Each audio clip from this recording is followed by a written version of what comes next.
All right. Now everyone has some snacks and some drinks and sitting comfortably. So, welcome to the Global Talent Day Volume 2. Become a pro in personal branding. We have a big night ahead with some keynote speakers and, of course, networking and having fun together. First, let's go over the program shortly. So, event has started, and first keynote speaker Roham will be starting at about 4:15. We will have some QA sessions, and then the next keynote from Ricardo. And after that, we will dive into networking, coached by us, JCI Kuopio, and then at about 7 o'clock, we will be ending the event.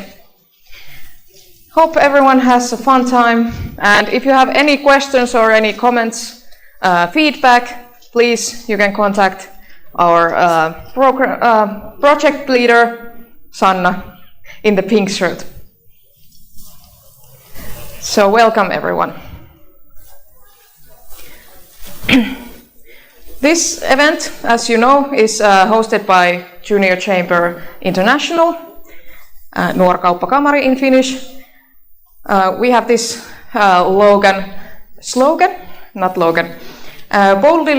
boldly renewing leadership actively and together. And my name is Roosa Hiltunen. I will be the hostess today. I work in communications here in JCI Kuopio, and I'm also a recruiting witch. So I do career coaching, mainly in Finnish, but also in English. And then we have our lovely project manager, Sanna Perälä, there in the pink shirt, International Public Relations Officer and JCI Kuopio board member, master's student in strategic business development, and also an entrepreneur. So a little bit of everything.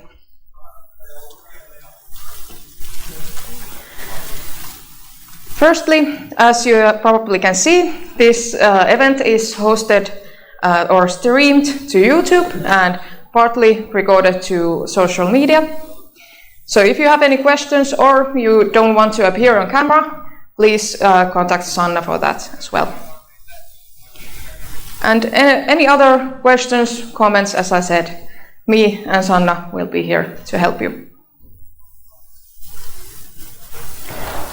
Before we begin, let's welcome our main partner, Talent Hub Eastern Finland, here to tell us a little bit about them.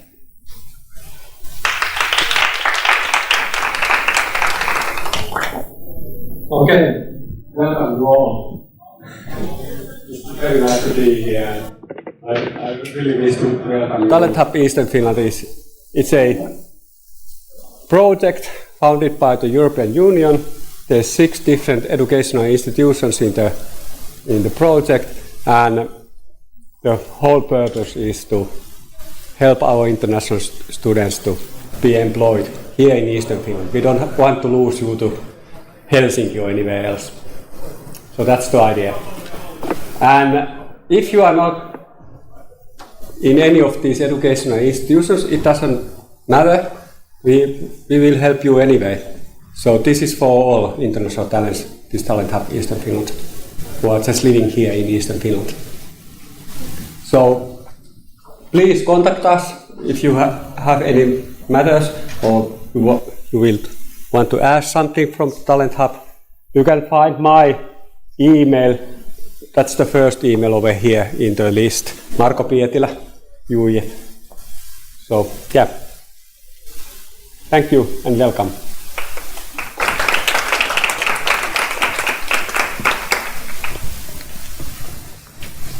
All right, thank you, Talent Hub Eastern Finland. In addition to them, we also have other partners here.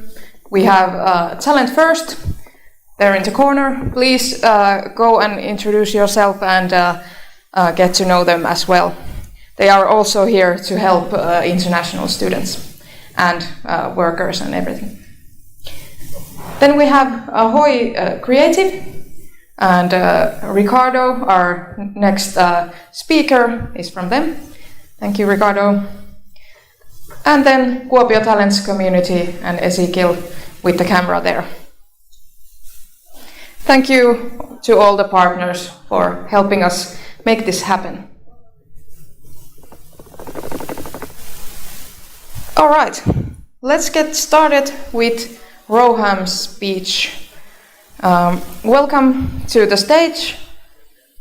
I'm really sorry I can't say your last name properly. I will try. Roham Malekzadehbagheri. Was it at least a little bit? All right. So everyone, welcome to the stage, Roham.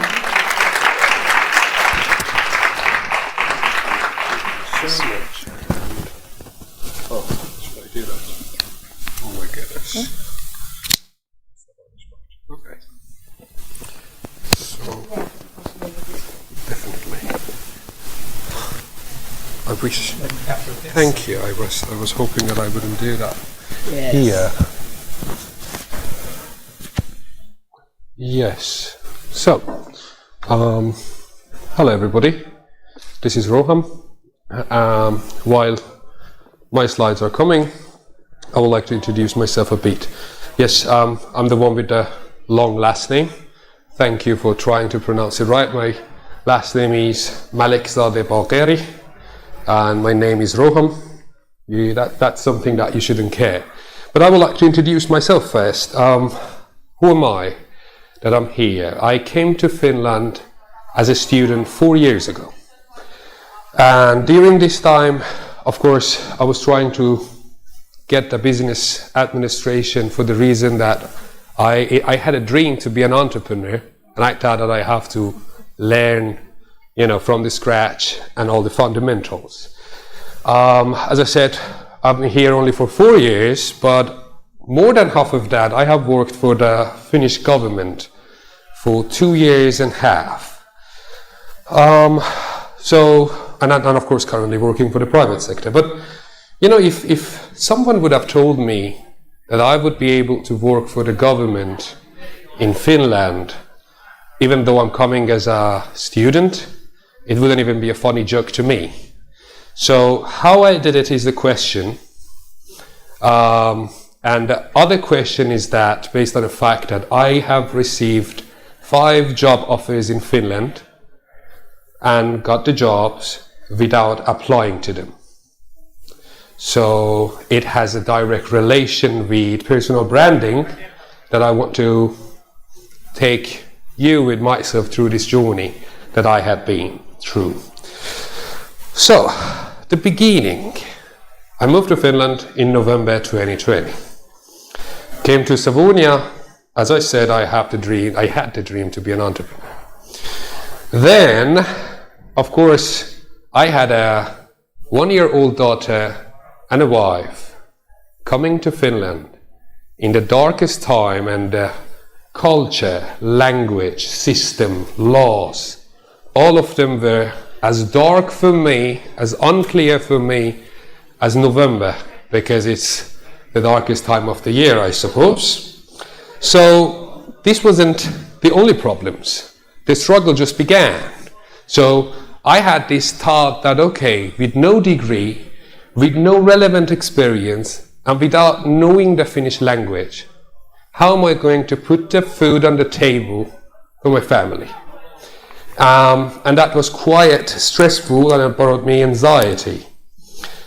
Then I had, of course, self-doubt. I thought that, okay, what am I going to offer to the employer? How am I going to sell myself? I don't even know my own skills.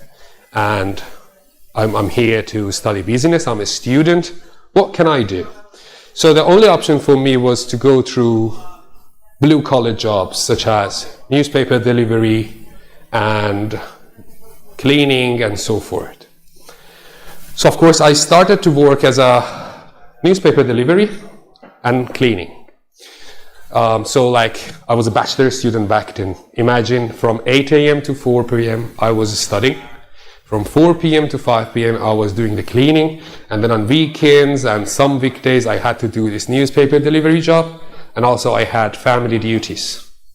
So yeah, burnout. Yeah. So like it was fully packed. But then I started to come, between two options. Should I spend to just learn the language, or is there any other shortcut? Well, of course, the language is very, very important, and I encourage you to learn it, definitely. But also, if I wanted to spend just my time to master the Finnish language, it would have taken me 4 years to be able to speak not even as good as a native. So I said, okay, as Finn says, pikkuhiljaa, little by little does a trick. I said, I will learn the language little by little, but I can spend time to learn the culture. So I started to learn the culture. And then that was my first finding about Finnish working culture. Networking. So, yeah, obvious. But like, how to do this networking? How to find people? How to talk to them? What do I have to say to them? So I needed to find a reason to speak to people. I needed a reason to go to them. Okay, about this networking, let me clear something first. According to the statistics, 80% of the Finnish business landscape is made of small and medium-sized companies. So imagine you're one person managing the company and trying to take care of everything that is going around of your business. Then you also want to hire someone. You put it online. 100 people might apply to that job. Do you think that as an entrepreneur, do you have the time to read 100 applications and cover letters and then decide and then go through interviews? How many hours it takes from an entrepreneur? No time. So what do? They go to their network and then they say, hey, I want a person in this field. Do you know anybody? And if that person knows, they would recommend.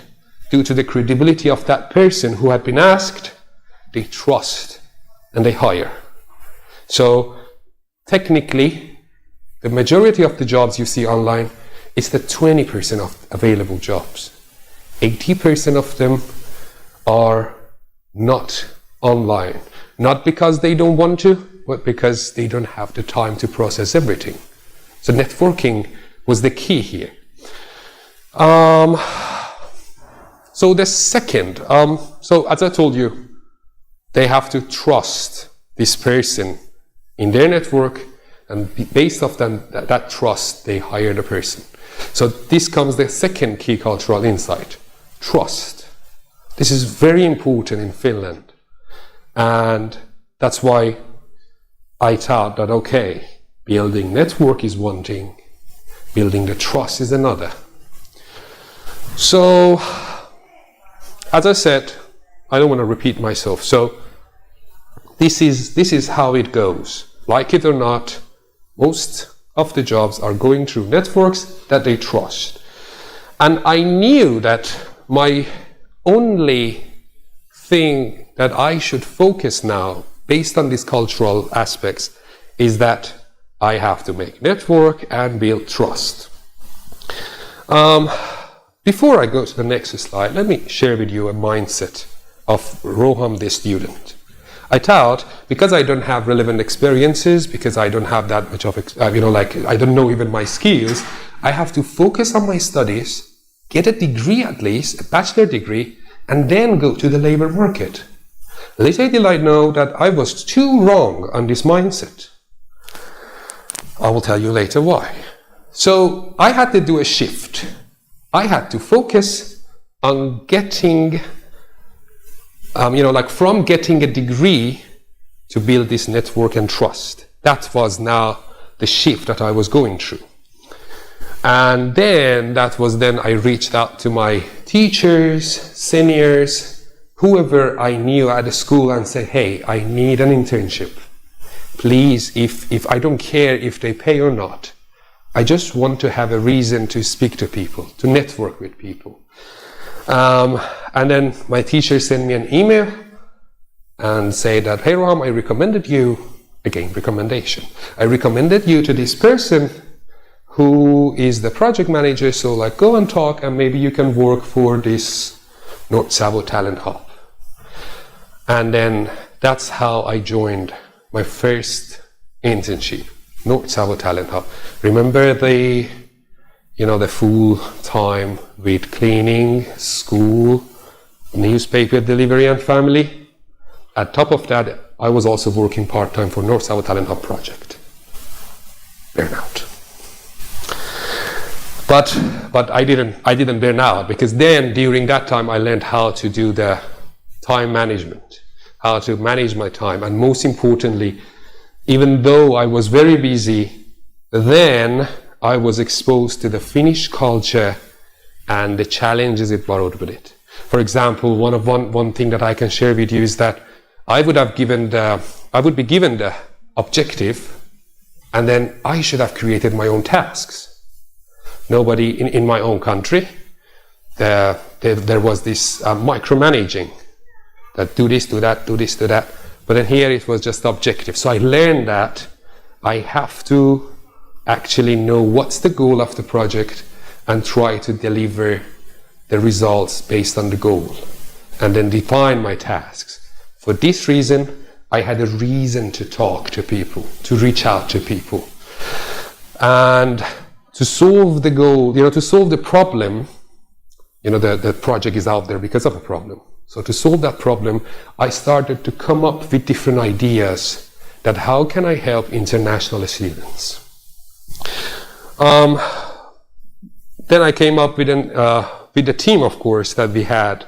There were interns, so I borrowed an idea, then we developed the idea, then we worked together on that, and I tried to talk with people at public sector as well, at TE-toimisto, at ely-keskus, at Chamber of Commerce, and so forth, at City of Kuopio, and so forth. So I had to sit with key people, the decision makers even. And then during this, I learned a third one, humbleness. So the Finnish culture quite, let's say, embraced the humbleness. It's not about me. Again, it's about the goal of the project. If I'm here standing and I'm sharing my journey, it's not about my journey, it's about what my journey could teach you or could show you the way or give you a new mindset.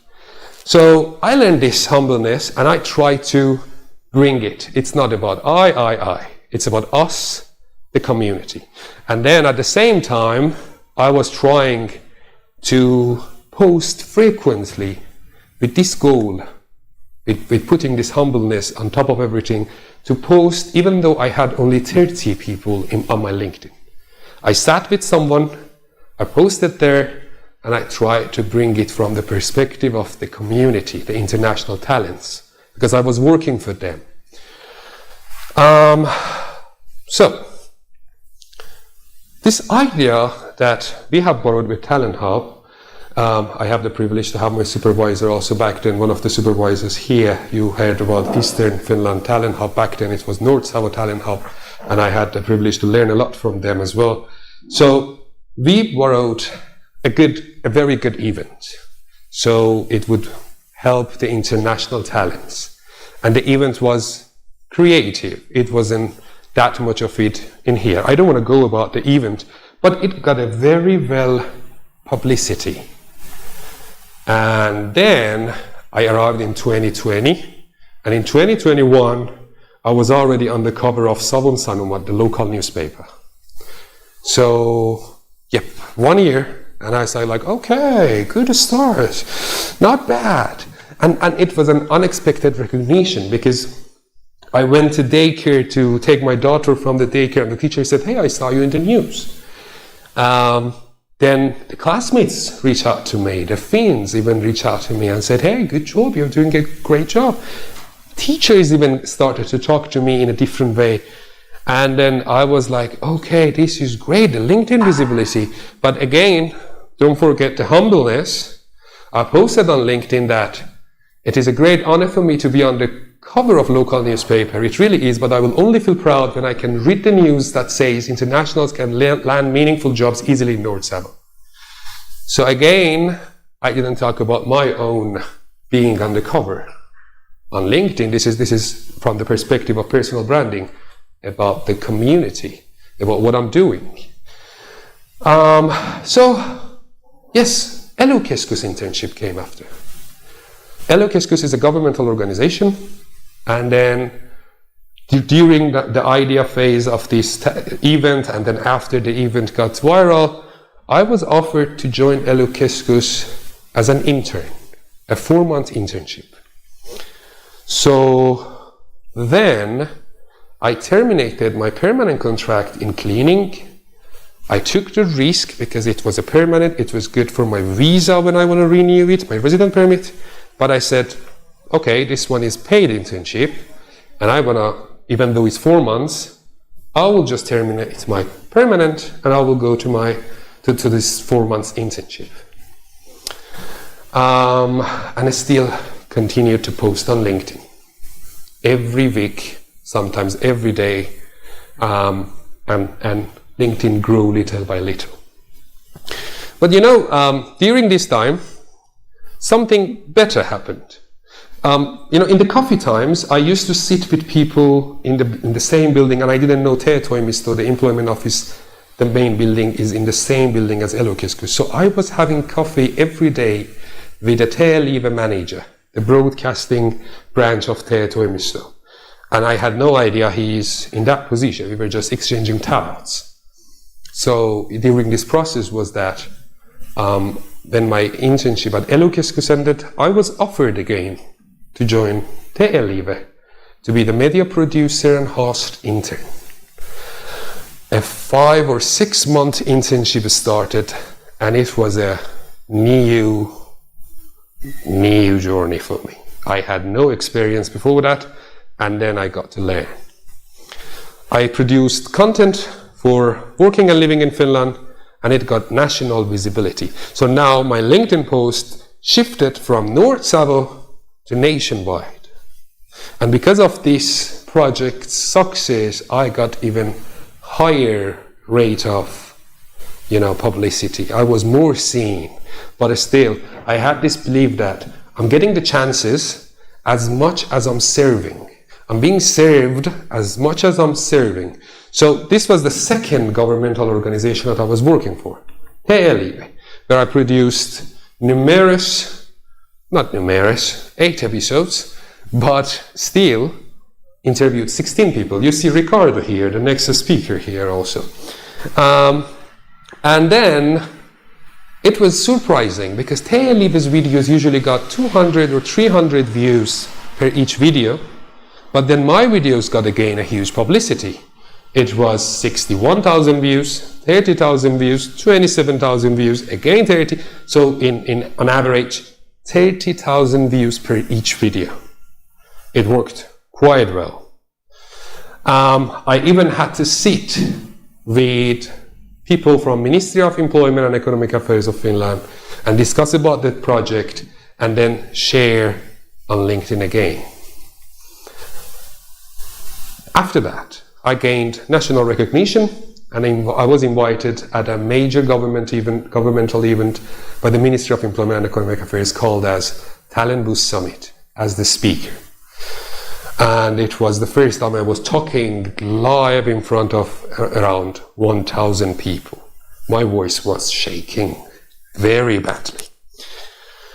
I don't know if this plays or not, but yes, very short video from that event that was in Roosa.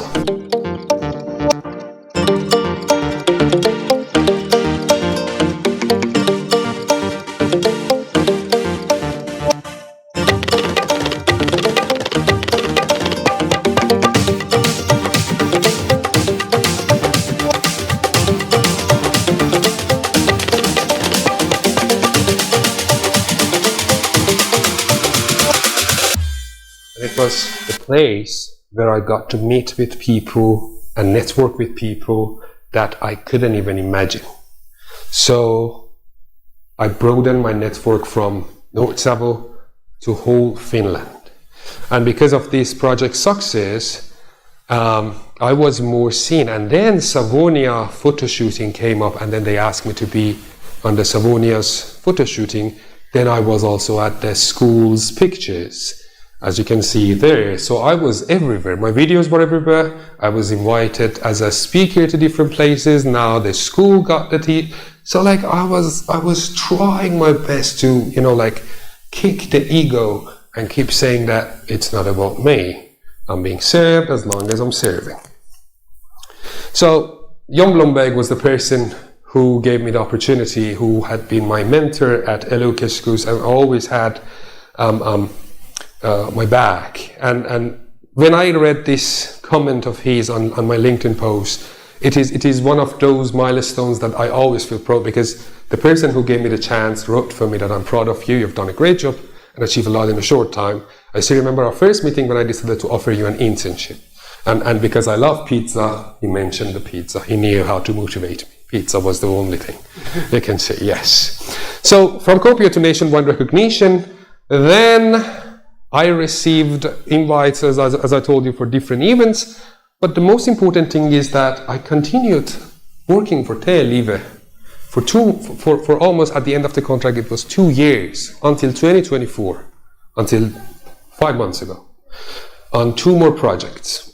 So then again, as you can imagine, I got more networking, more trust.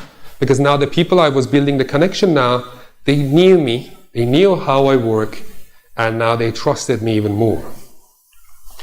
So we can see, we can go through the pictures as I'm saying, but this Northern Dreammakers project opened many doors for me, because then I had to sit with entrepreneurs, talk with them, make this content for internationals who want to be entrepreneurs in Finland. I kept on going until at the end of these 2 years at Live, I was left up with 10,000 followers on LinkedIn. Remember, 2 years before I started with 30 people, but I kept talking, kept posting, and then I didn't care what people talk behind me or what think of me. I just wanted to be my real me. If they want to laugh at me, let them. If they want to be inspired, let them.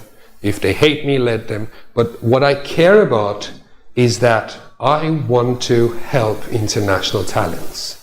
I want my work impact international talents. And remember, I was a student when I got the professional contract after the first internship with Live.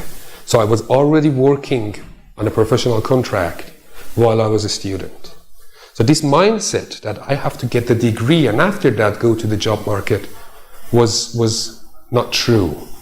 And that's the proof. Anyhow, so if I want to go with a wrap up on the timeline, 2020 was the darkest time. Because I had no idea, I didn't know what to do. I was, in Iran, I was an English teacher, and from teaching at the schools, I was cleaning the school's toilet. So like, it was hard for me to go from a good career to start from zero. So it was my darkest times, and I had to figure out everything. I had to learn, but then from 2022 to 2024, it was my brightest time. And then 2024 was the leveling up time. I moved to Kuopio, studied the challenges, the work, networking, personal branding. And remember, this personal branding was not planned at all. It was built up just like you build a house, layer by layer. And being yourself, authentic. Not acting to be someone else. I graduated in 2023, and I still kept on working, studying networking and personal branding. And then, work, networking, unemployment, personal brand, a new job. I thought that with the CV that I'm making, with the references and the recommendations I'm getting, with those connections, I won't end up unemployed after my projects. But I actually did. I faced a lot of rejections. So after my contract ended with TE, after 2 years, I said that, okay, I postponed my burnout. So now I have to take 1 or 2 months to relax, and then I will look for a job. 2 months, I got my mental health back. I faced the rejection, my mental health went so down. So with so many rejections, I doubt my skills. I doubt myself for it, despite achievements. And now I wasn't sure anymore that what am I doing, what I'm gonna do. And this was the hardest moments of my time, until my mentor said that, because, you know, before I say this sentence, you might already read it, but I will just say something. This humbleness, really I believed in it, and then it went through me. So whoever asked me to talk about how you did it, I said I was at the right place at the right time. So it wasn't about me. And then my mentor said, Roham, you earned it. Because the doors opened because you also were the right person, not just lucky. So also another mentor of mine, Johanna Pansar, who I really owe, because she helped me during this darkest time of unemployment as well. She wrote for me, because I have interviewed her in one of the production episodes. She said, I don't know you very well, Roham, but from this distance you come across as someone who is competent, able and willing to learn, has great sense of humor, flexibility, and gets along with people. You were great in encouraging me in our recent project together. You showed patience, blah, blah, blah. I have met, coached, and worked with many directors and executives with fancy titles, and many of them have insecurities and doubts about their competency. So I'm just mentioning this because many of us in this room might have this insecurity as well. So trust me, even those who have achieved something or overachievers feel this insecurity as well. And of course, you have met people who have helped you and supported you along the way. We all have those people, but you know what? They wouldn't have helped you if they didn't see your potential and all the great qualities you have. So she also mentioned what my mentor said. I started to feel better and ignore all these negative self-talks. Personal branding again here. I said, why am I only sharing about the success stories that I'm achieving? Why am I only sharing about the good things that is being done and I'm trying to be a part of it? Why not show my weakness? So then I started sharing my struggles and failures openly on LinkedIn to show other internationals that even I, after these experiences that I had with these connections, even I might find it hard sometimes to find an employment, and I share it. But I knew that I have one duty, because when I used to talk with many immigrants, I was hearing so much of negative feedbacks. They were so focused on the negativity, because when internationals mostly sit all together, the talkings are more discouraging than encouraging. You would hear that, I have applied for 200 jobs and I couldn't get them. And then when you have an indirect experience, you apply for 20 jobs and you don't get the jobs, and you take it as a fact and you don't try more. Not all of you, but in most cases. So I thought that it's best if I share it, and if at the end of the day I could get the job, it would also be encouraging for other internationals. So we have reviewed your application and we are impressed with your qualification and experiences. And then after that, it comes with this, that unfortunately we didn't decide to continue with you. So much of these kind of messages. But then I kept saying, I never give up. I never give up. I will either build a way or find one, or vice versa. And then I tried to steal in my message, even though I was depressed and doubting and so forth, I was trying to say to everyone out there facing similar struggles, remember, every rejection is a stepping stone, every failure a lesson. Keep pushing forward and never lose sight of your dreams. We are capable of more than we can imagine. So I had this thing that, again, in personal branding, that if I keep discouraging, it doesn't send a good signal, and it will be only discouraging others. So I have to show the failures, but also I have to encourage that I'm not going to give up. Only 47, 48 people, liked it, but 5,900 people saw it. Do you have any idea 5,900 people see what you're saying looks like? It looks like this. It's actually 2,000 for your information. And imagine 2,000 people look at what you're saying. They might not like it, they might not engage, but they are seeing what you're saying, what you're doing, and you're being seen. So that's the most important, to always remember that what you are sharing might affect people, either it's discouraging or encouraging. So, from failures, from weakness to leveling up. I shared my financial struggle on LinkedIn for support because that 2 months to get out of this postponed burnout, I had to use from my savings. The next 2 months that I couldn't find a job, again from my savings, and then I opened the wallet and see, not much left. So I only had 2 more months left. And if I couldn't find a job, I couldn't afford to stay in Finland. And I really mean it. And I shared it. And a massive support was there. So, again, the mentor of mine said that, hey, this support was not again luck. You have been posting for 3 years. And now you engage with people, you helped people also. And now, after these 3 years, people are supporting you. So, of course, I was also invited to a job fair event as a keynote speaker and got interviewed by the national radio and so forth.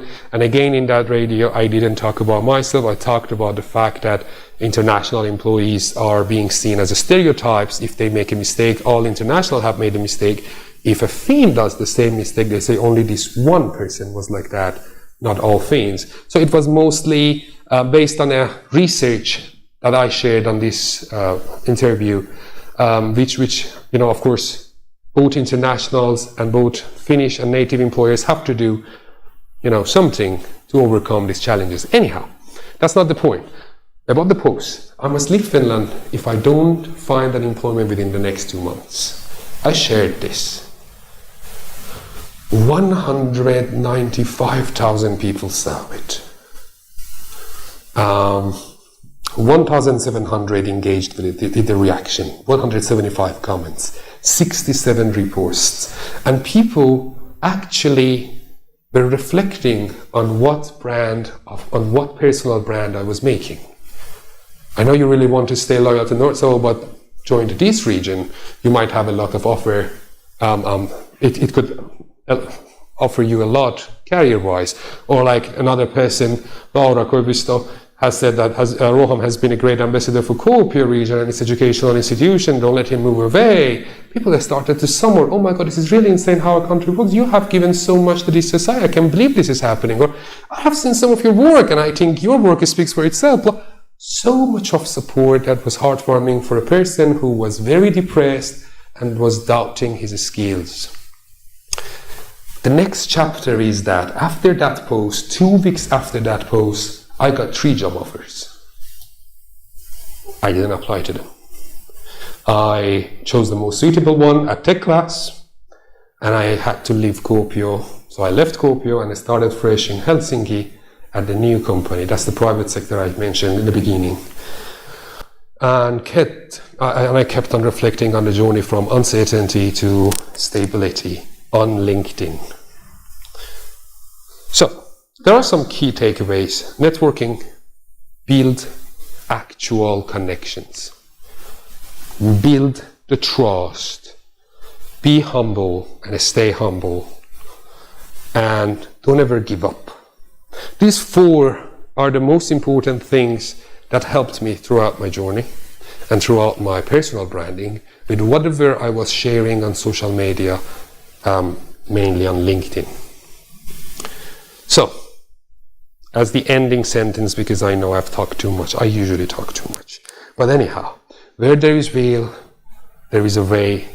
So I hope that this presentation could have helped you at least a bit. Thank you.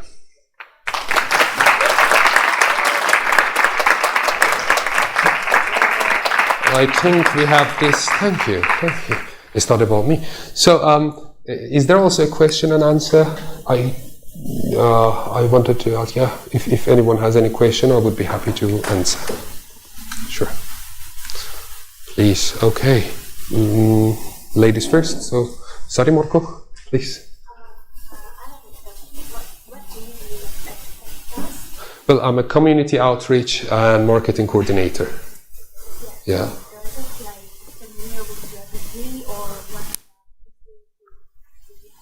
Yeah, it's relevant to business administration studies as a community outreach and also marketing coordinator. So it's all about the degree that I had, but also mostly because of my ability to make connections and building communities based on my previous jobs. So it's quite relevant to previous experience and degree.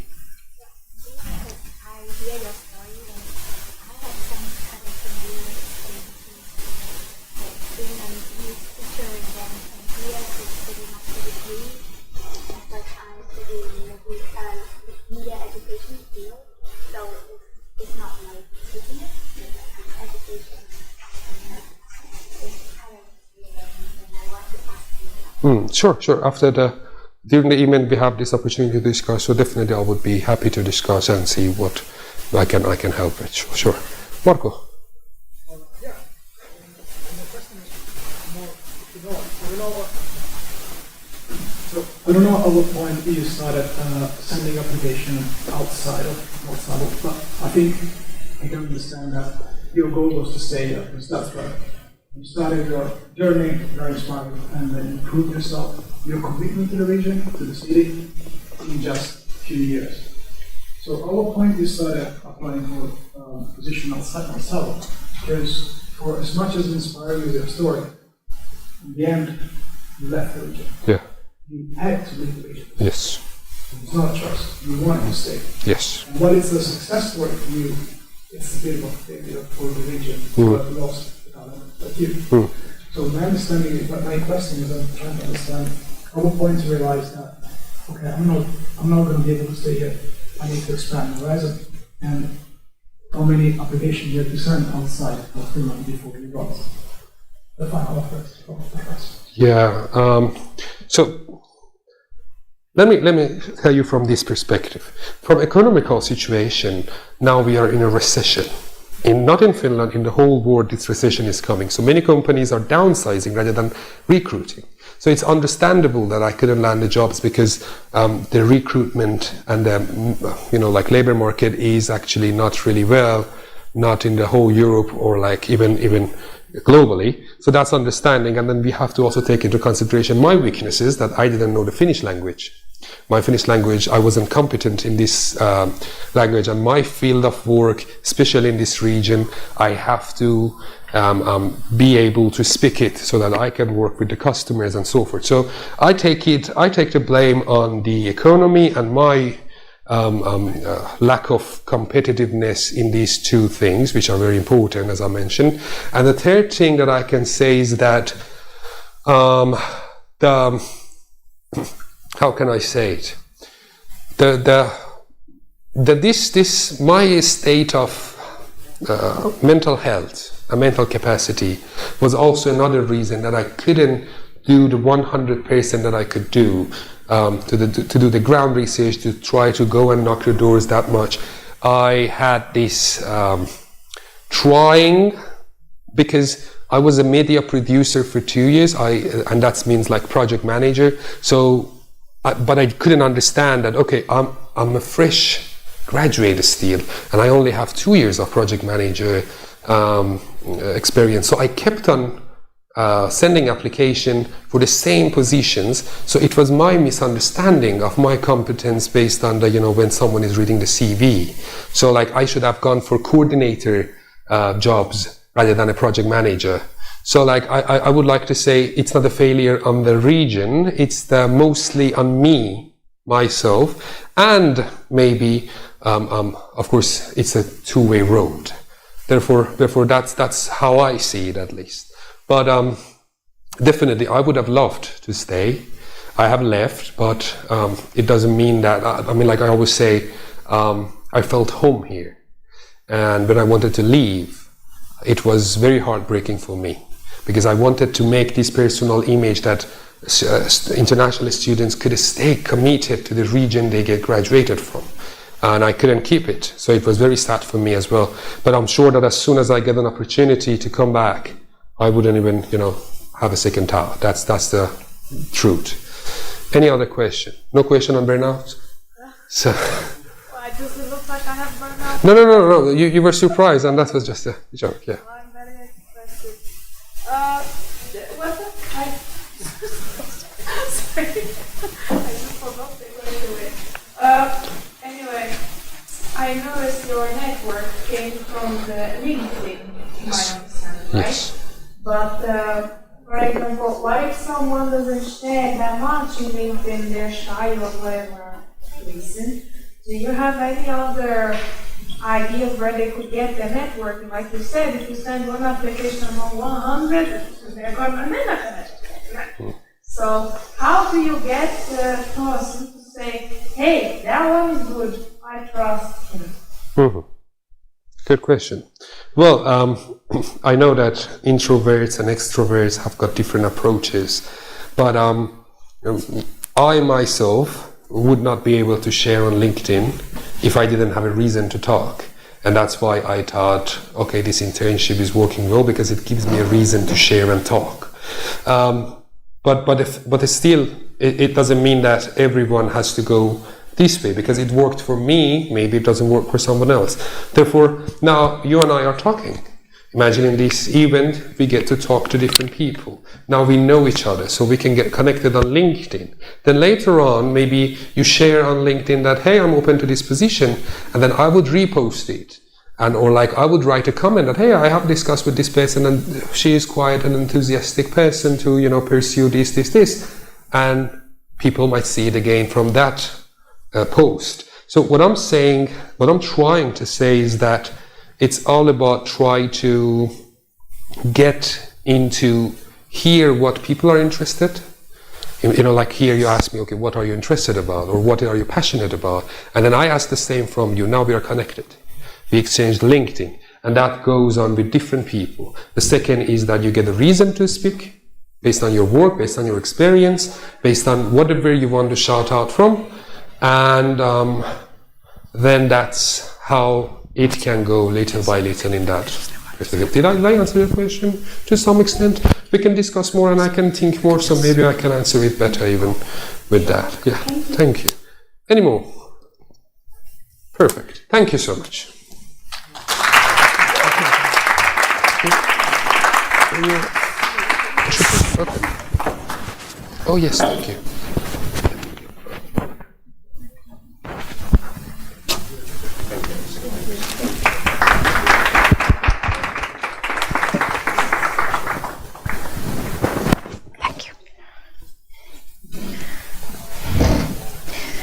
All right, thank you, Roham. This was a really inspiring speech. And now, because I forgot to introduce you before your speech, I will introduce you now. So yeah, Roham, as you have heard, is a community outreach coordinator at TechClass, storyteller and a producer who has built his career on authentic personal branding, as you just saw. Building a career in Finland, Roham has landed jobs not by applying but by showcasing his value through networking. And in the keynote you heard how to create your own opportunities by utilizing personal branding. Thank you again.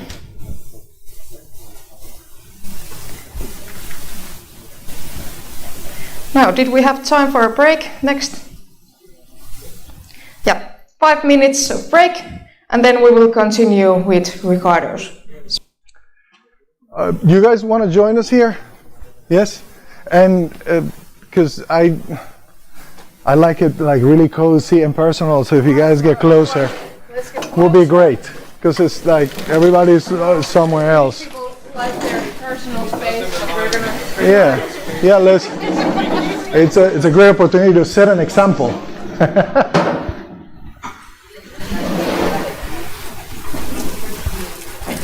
Yes, this is very nice. I get to see faces and get to meet you.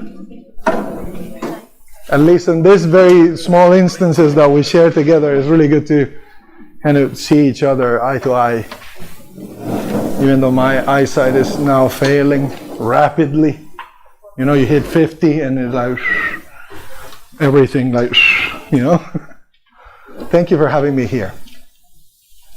I picture this in your minds. Can you hear me like this? No? Okay, fine. I just don't know how to hold a mic. Roham knows, I don't know, but I'll try my best. Just picture this. You show up in Vantaa Airport, Finland, December the 24th. You know what happens then? The peace of Christmas hits Finland, which means nothing happens. There's no buses, there's nothing. Everything stops and everybody goes home to share time with their families, which is a beautiful thing for Finns.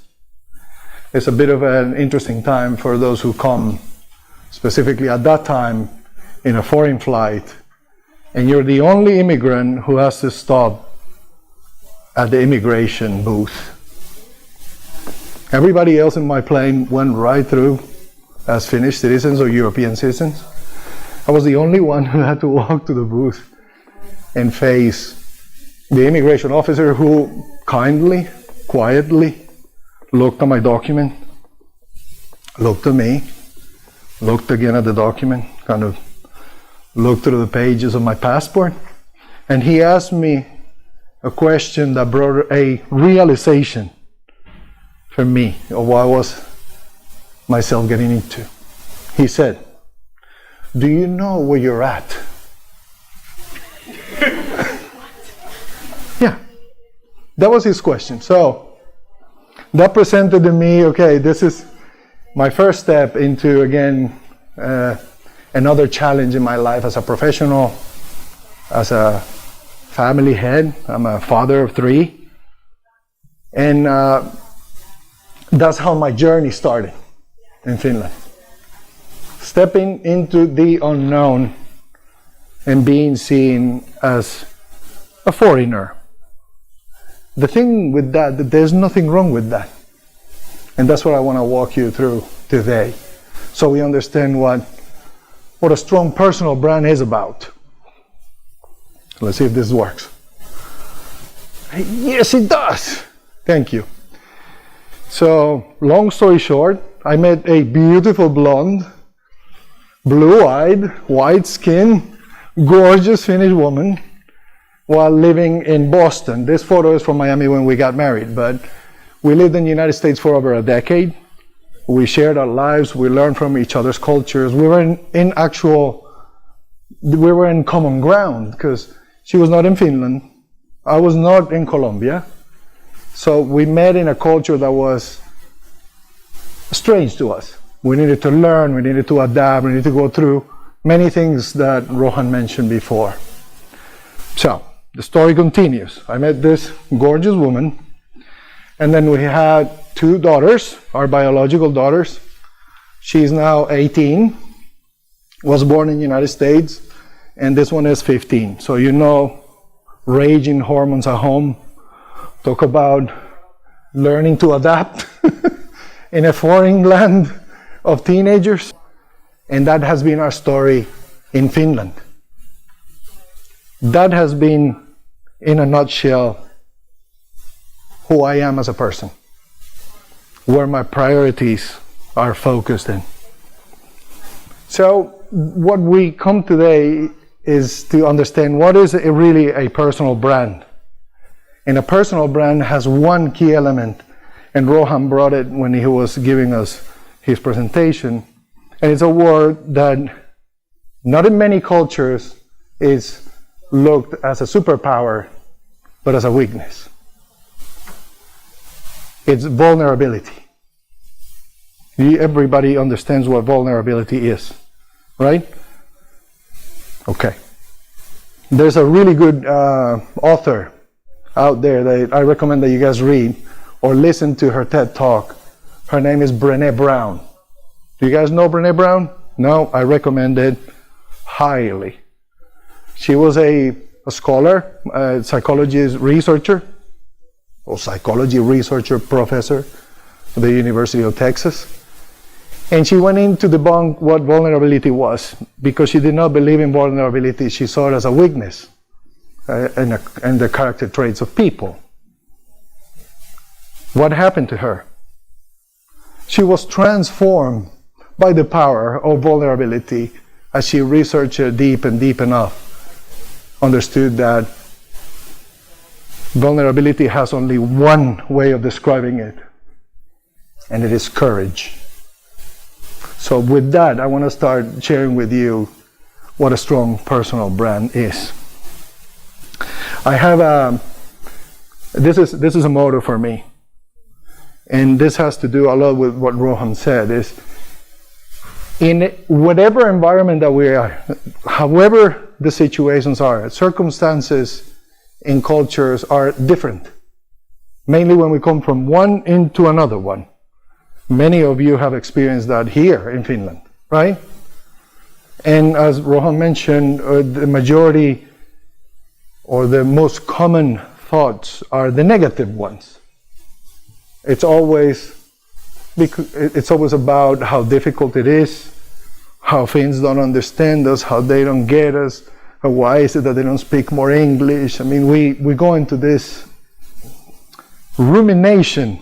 That's another good word for you, that you should actually put it aside and forget about it. Ruminating in the negative does nothing to our personal brand, if we want to focus here. So if we say only the relevant survive, do you understand this? I mean, this is a very primal thought, right? It's like animal kingdom type of stuff. Only the strong survive, right? The big lion eats the smaller prey.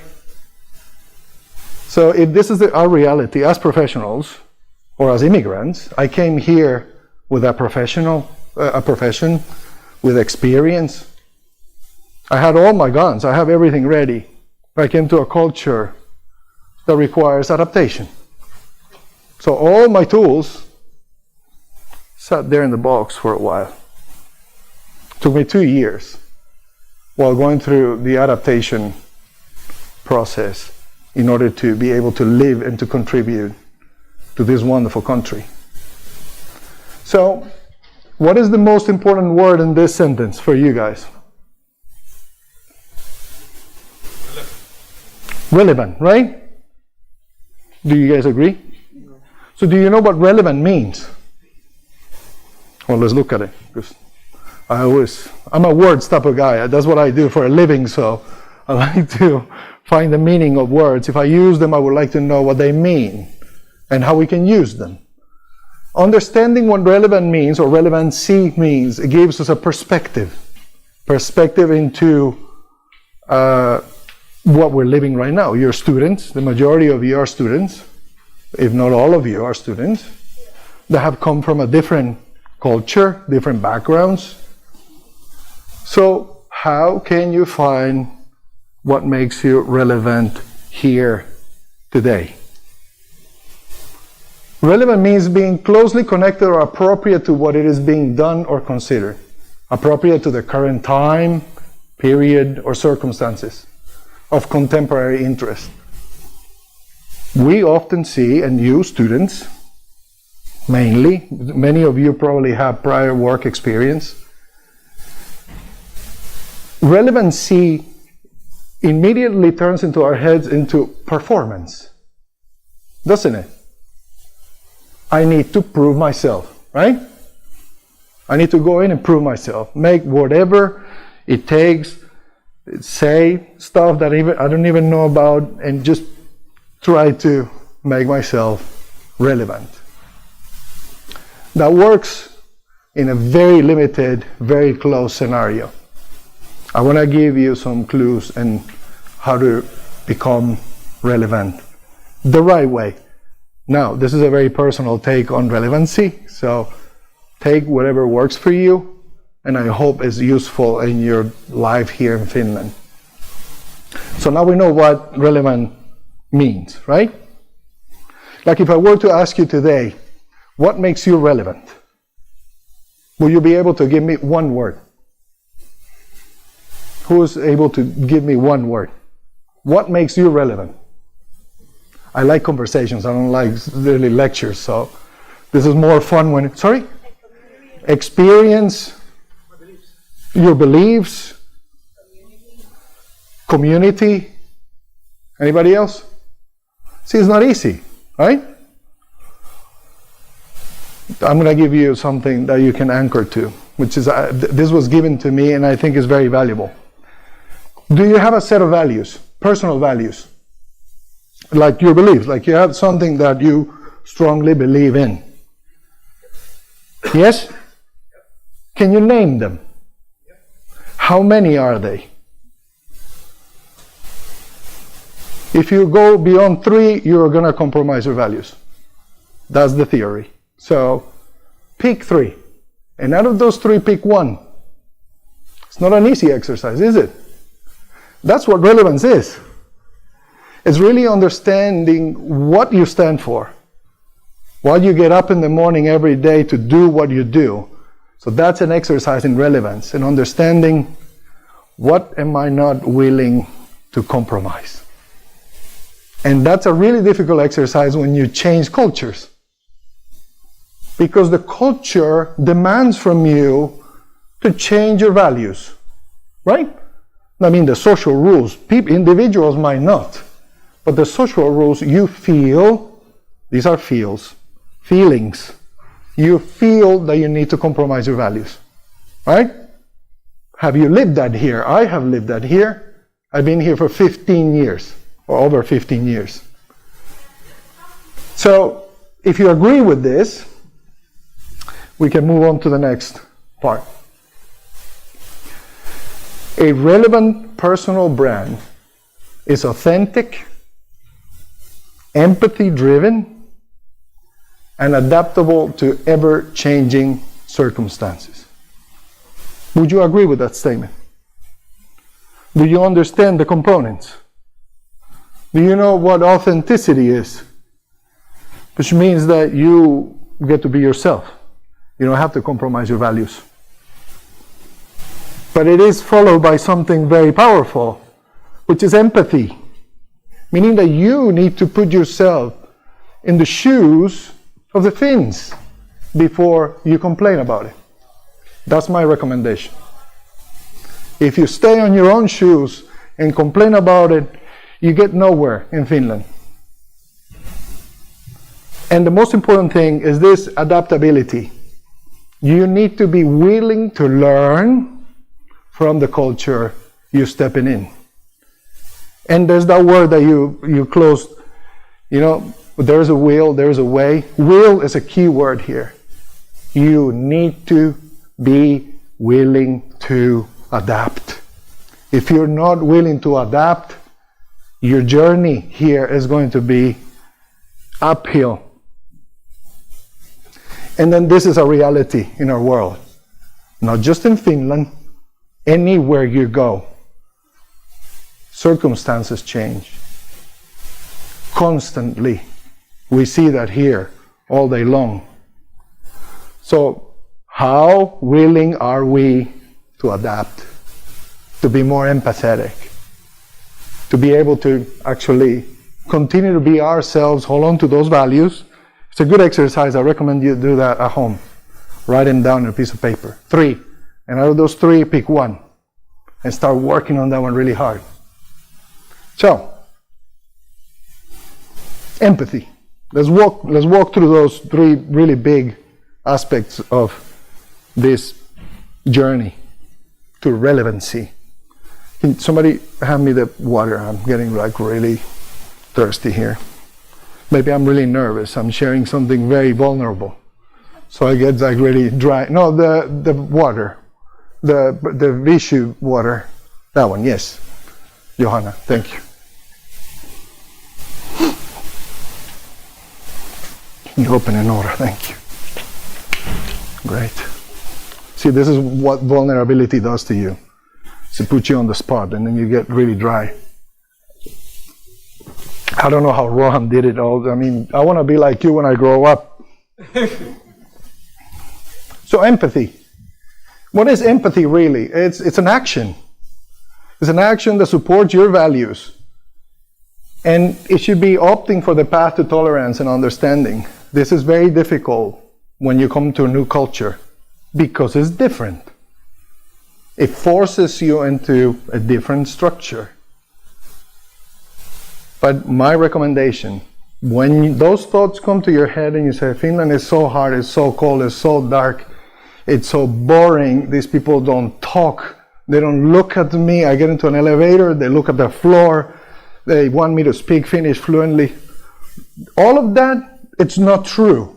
It's in your head. It's something that we keep ruminating, here's the word, and we convince ourselves that that's our reality. We do that to ourselves. Not the Finns, we do that to ourselves. So, empathy. If we put ourselves in the shoes of the Finn, highly structured society, they come from a very young history of famine and death. I don't know if you knew that, but check the history. Very interesting, by the way. The male figure in Finland was decimated in the war. The moms had to fend for themselves and their kids and their cows and their farms. So, that was like 100 years ago. Not far. Mostly for all of us that come from countries that are really old. We have long history of violence and difficulty and all that. Finland has come out of that situation not too long ago. And the only way they were able to do that is by creating a very sophisticated, that's how I like to see it, system that works. Hence the fact that you're here. Many of you are here because of that. So if we put ourselves in the shoes of the Finn when we say these people, they want me to speak Finnish and I can't. Well, it's up to you, really. Not up to them. And they're not demanding you to speak Finnish fluently. They're demanding you to try, to take the opportunity that is given to you. See how the perspective changes. It's an opportunity for you to integrate, to actually take advantage of this wonderful society that has a lot to offer. But it requires changing our perspective, transforming the way we think about it in order for us to take that. Now, the Finnish language is a very hot topic because it's excruciating, if we can call it like that, trying to learn Finnish. But if you learn a few words and you try to engage at a very basic level, you know what you're doing? You're showing respect. And that's the only thing that Finns are demanding from you. It's respect.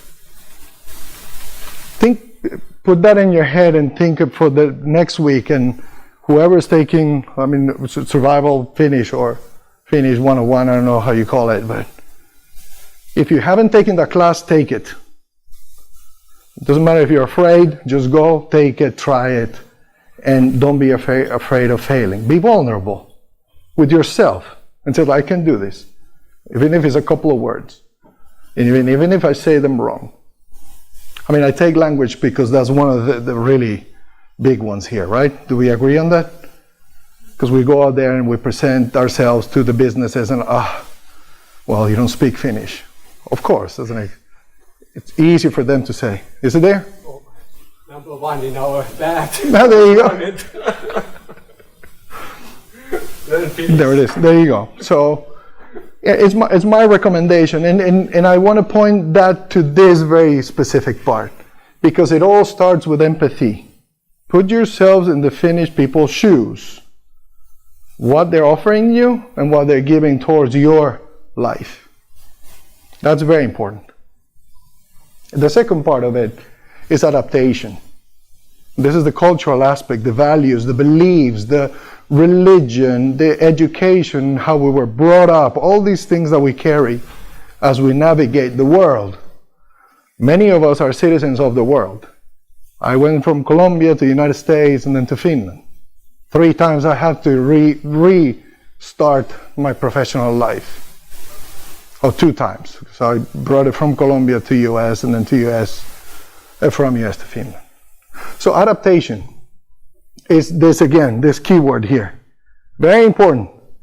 It's not that I want to adapt. No. Am I willing to adapt? That's the question you need to ask yourself. Because this requires effort. One thing is a wish. Willing is an action. I do whatever it takes. He was cleaning rooms. I was in the back of a printing company putting little books together, and I was a manager handling over 25 people on an advertising agency in Miami. It's a humbling exercise, but I wanted to see it from the lens of what a wonderful opportunity for me to learn about this culture. And because of that, because of trying and willing and wanting to be part of this society, I met the right people at the right time. But it's a journey. It doesn't happen right away. It requires, all the steps that Roham took on LinkedIn, and it wasn't just LinkedIn, man. You really put your boots on the ground, and this guy was everywhere, meeting people, connecting with people. It's amazing. So adaptation. And then the third one, grit. You know what this means? And it's not grits like the Americans eat, the cornmeal. You don't know what grit means? No? Okay, let's read what it says here. Embrace the suck. You know what that means? I'm going to explain to you. And stay the course. This is what Finns call sisu. Well, with all due respect, because I know sisu has a lot of meanings, but one of the meanings is endurance. It's staying the course. The suckier the life it gets, Marco, the suckier the life it gets, the more we need to hold on to our principles, to our values, and be willing to put ourselves in the shoes of the people that we're sharing our culture with, or that they have allowed us to be in their culture, and then be willing to adapt, and then stay the course. It's been over 15 years. I moved here in 2009, helped me mathematicians.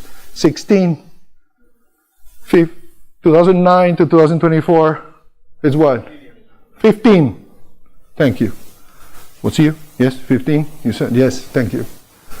I'm a creative. My head goes all over the place, so I can't even do math anymore.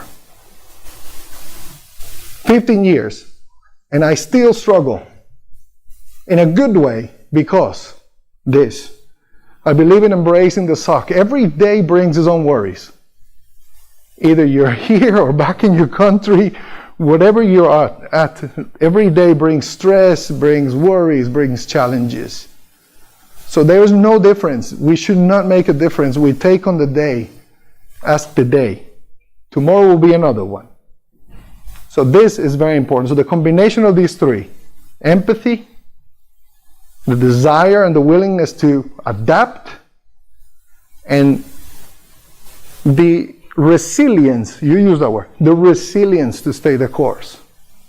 Those are key things, 3 that you can remember.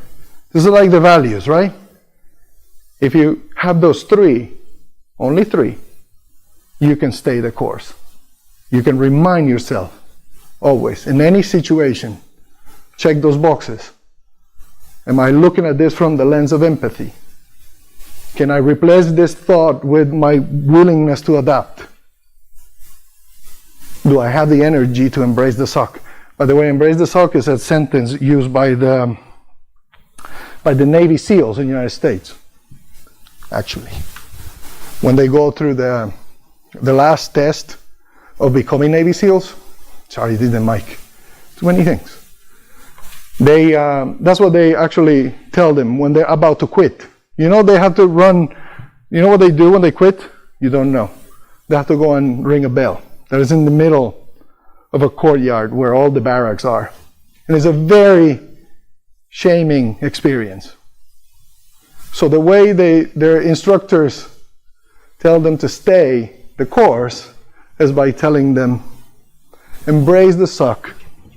Oh, thank you, man. Oh, wonderful.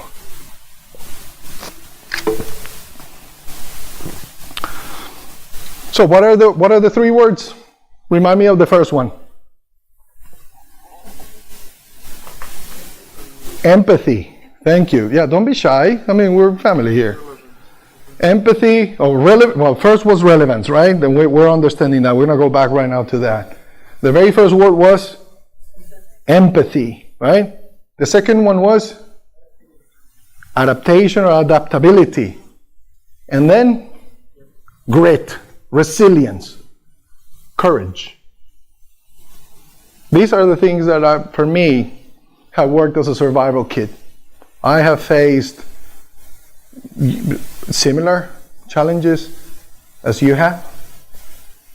My story is also of success and failure, like Roham's. But one of the things that sets us apart is that we have stayed the course. Very similar values, very similar tools of what you have used within the studies, within the university, and in the work. I came here as an immigrant through family ties, with one baby girl and another one on the way, to the unknown. My wife was an expat of over 10 years living abroad. She did not know what was waiting for us here.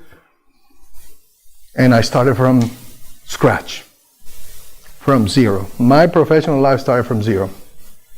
I always bring Johanna up because Johanna is now in charge of Talent Hub, which is actually continuing something that she started with me, and I want to say with me, thank you once again. Because of her and her resilience and her trust in me, because we did some pro bono work together, she saw the potential. That didn't happen right away. It happened after I was meeting people, I was connecting, trying to make myself relevant. And then she fought for me.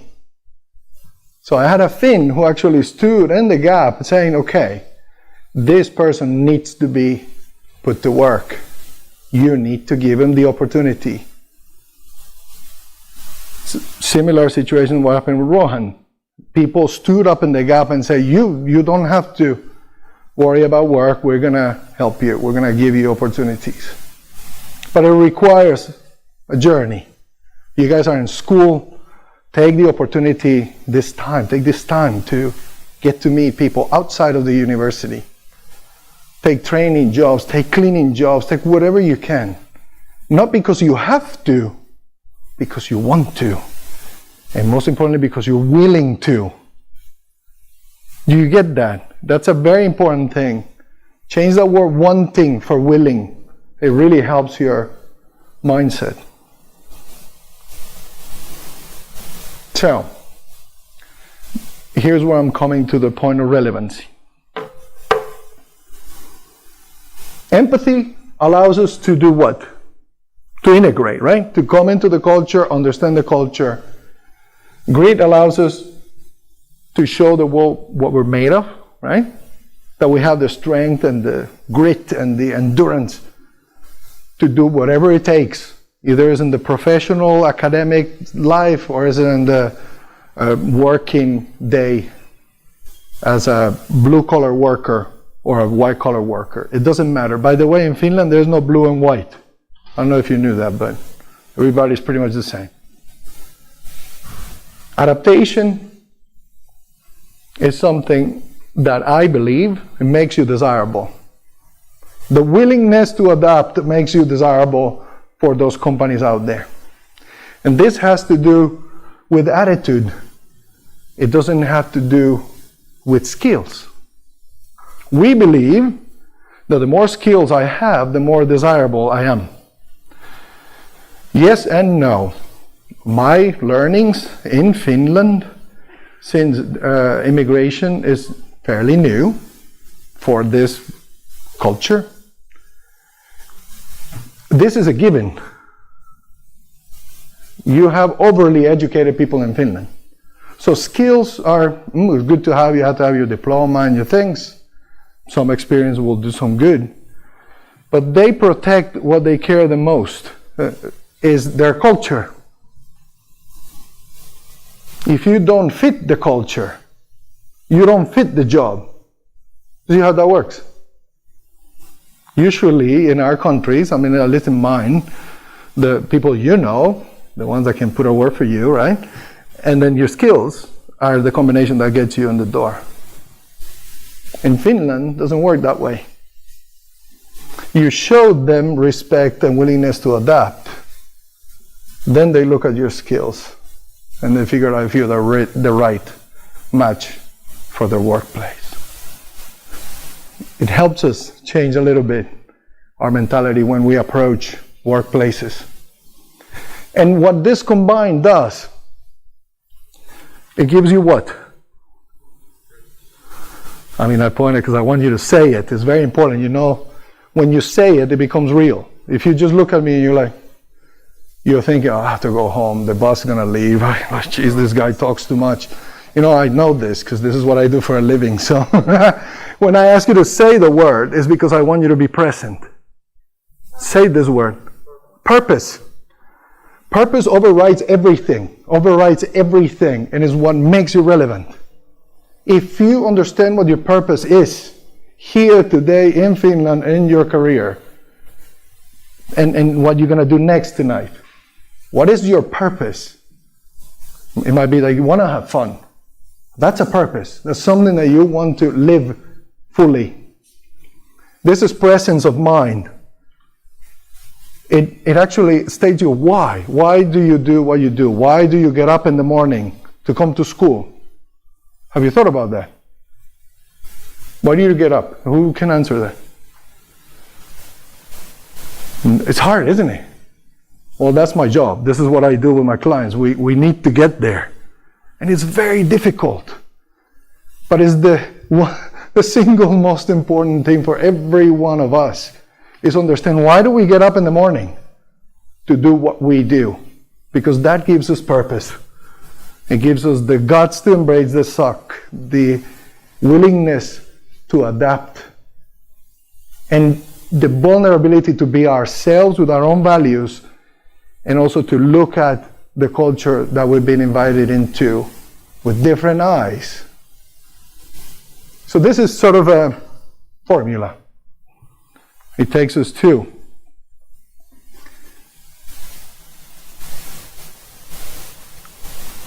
integrity. Is a word that the world has kind of forgotten about it.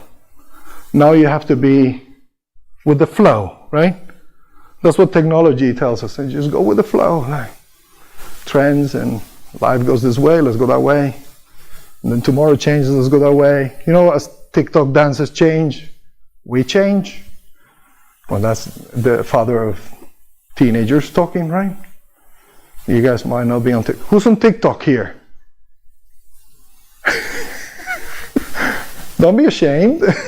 It's okay. Yeah, well, it's a channel. It's a communication channel. Many people get their information, their inspiration, their purpose from this type of media. Others go to CNN, or others read the paper, or they read books. That's how we actually take in information and process information. But do we really know what do we stand for? Have you thought about that? I mean, I always ask you this, because I want to see your faces like, no, I never thought about it. Because it's great that you've never thought about it. That's what I'm doing. I'm taking you to a place when you can think about it. What do you stand for? This is the same profound question as, why do you wake up in the morning? To do what? What's your purpose? What do you stand for? And that takes you to those values. That's why the value exercise is so important. Pick 3. And out of those 3, underline one and focus there. It's a really good starting point to really find out what you stand for. I stand for service. And this comes from, you copy me or I copy you, I don't know, but I was wired ever since I was a child by my mother, who I love dearly. Passed during COVID, couldn't see her. But she was my best friend. And I learned so much from her, and we had really good conversations about death, and so it's okay. My mother taught me something. First, she taught me two things. One was respect. Did your parents teach you respect? That's a word that you don't hear these days. Respect is out of the equation. I think respect is something that takes us to integrity, understand what our place is in life. And then what we share is the sense of service. And what is it that you said? I'll be served as long as I'm served. Exactly. I serve, expecting nothing back. That's my value. That's why I'm here today, to serve you. With my learnings, with my point of view, you take what you consider is good, and you discard the rest. If you take one word home today, I accomplished what I came to do here. I stand for service. Expecting nothing. I underline that value. I have other two that are very good, but we can stay with this one. So think about it. What do you stand for? And keep it present. Write it on the sticky note. Put it on your fridge. Look at it every morning. It gives you purpose. It grounds you. It allows you to fight the battle every day. Something that we all need.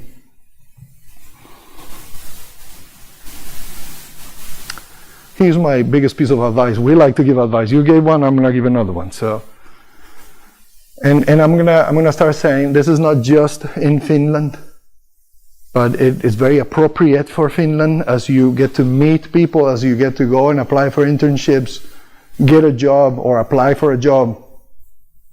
Drop the performance. Finns don't buy the wishy-washy stuff that we're used to, at least from the Latin countries and the American countries. They don't buy that. They don't buy the sugar coating, no. They're pretty factual, pretty straightforward. Yet, they appreciate respect, and they appreciate the fact that you are thankful for what this country is giving you as an opportunity. Two things, two simple things to remember. Remain curious, ask questions, show them that you are interested, like really interested in what they're doing, how they're changing the world, how can you be an asset for them. Ask them those questions. Listen intently. When we are in performance mode, we're like taka, taka, taka, taka, taka, taka, and we don't let air in the room, space for conversation. I'm a Latin. I talk a lot. Yes, you can tell. Be fully present. This is why I ask you to read this word, because we tend to navigate. Our mind is a beautiful thing, have you noticed? And how beautiful it has gone with the years now that we have these things. Who doesn't have a smartphone? Thank you. Rest my case. And this is the most important. Always remember in every conversation you had in an environment where there are Finns, remember to let others talk. I fail at that often. I need to remind myself of this constantly, because I tend to go in performance mode. Finns come from a collaboration culture. Everybody has a space to contribute. If we take all the space, if we don't acknowledge the fact that we're taking the whole space, the conversation ends there. Trust me, I have been here long enough to know that. Say what you need to say and stop. And let the awkward silence happen. That's another thing that you need to learn. That awkward silence in Finland is normal. You know why it's normal? Because they're thinkers. Finns are thinkers. And they're very methodical in the way they approach any subject. That's why they don't like chit-chat much in this type of environment.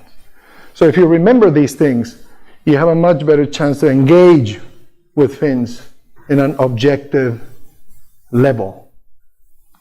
And that's where they can start to notice, is this person adapting right to the culture? Right? First sign. They're getting it.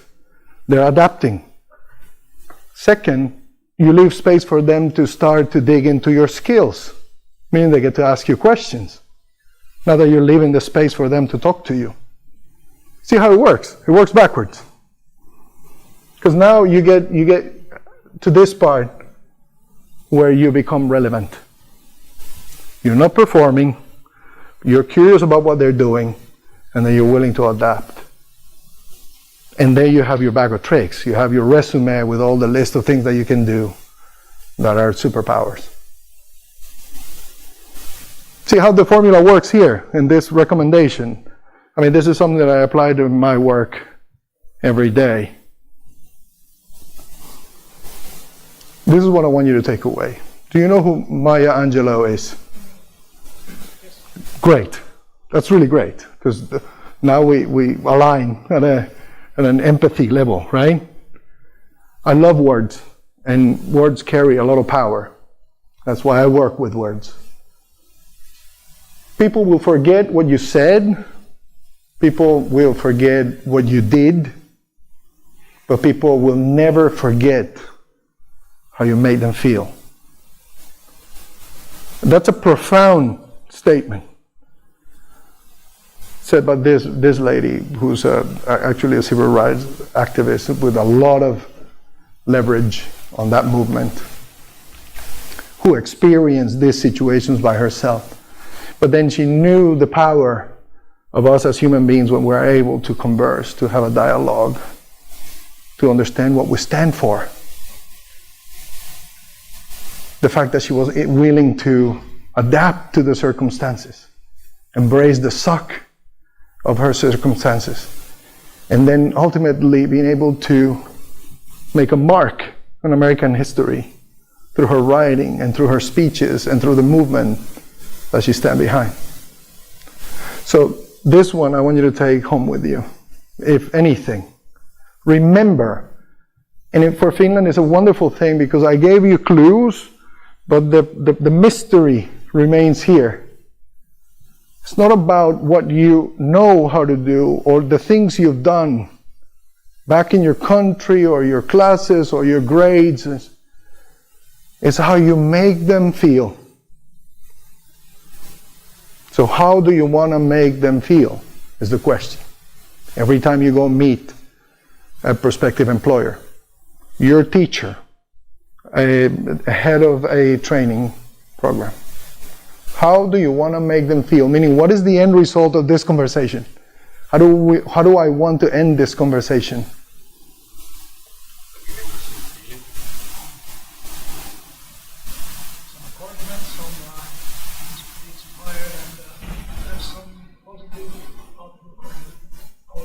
Absolutely. I mean, that's what you want to walk away with that stuff, right? All right. So that's it for me. But I want to hear from you. What do you think? What was shared here? Because I mean, I had to prepare a story about my life and the struggles and everything, but Roham did that very well. So I didn't want to repeat that. I wanted to focus here and leave you with some words and some tools that you can actually either memorize or write on a piece of paper. Put it in your fridge. I mean, these mnemonics, these learning tools are really important and very simple. Just one word. Try to figure out what you stand for. That one thing you stand for. Not 3, not 5, not 10, but 1. So, do we have time for questions, or are we? 1 or 2 questions Okay, please, if you guys want to ask something, of course. Was this too profound? Did I confuse you more than anything else? Marco.